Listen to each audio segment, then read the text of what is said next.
आल Karachi Allahdad Goth welfare association youth D goal football tournament 2026 tournament के सिलसिले में आज सनसनीखेज मुकाबला यूथ बर्मा अफरीदी बामुकाबला यूथ पीरबख्श मेमोरियल एकेडमी के दरमियान मैच खेला गया, जिसमें दोनों टीमों के खिलाड़ियों ने शानदार खेल का मुजाहरा किया। मैच के मौका पर ग्राउंड के चारों जानिब तमाशाइयों की बड़ी तादाद मौजूद थी, जहां खेल से मोहब्बत रखने वाले नौजवान बुजुर्गों ने खिलाड़ियों के भरपूर हौसला अफजाई की।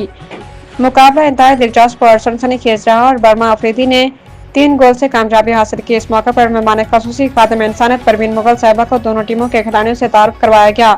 इस मौके पर मोहतरमा परवीन मुगल का कहना था, ये इंतहाई खुशी की बात है, यूथ नौजवान नस्ल मुस्बत सरगर्मियों की जानिब राग़िब होकर खेलों के मैदान आबाद कर रही है। ऐसे टूर्नामेंट्स यूथ नौजवानों की सलाहियतों को उजागर करने, माशरे में सेहतमंद सरगर्मियों के फरोग का बेहतरीन जरिया है। इस मौके पर अलादाद मोहम्मदन फुटबॉल क्लब के कोच मोहम्मद अली और अलादाद गोट वेलफेयर एसोसिएशन के फाइनेंस सेक्रेटरी इकबाल शेख भी मौजूद थे।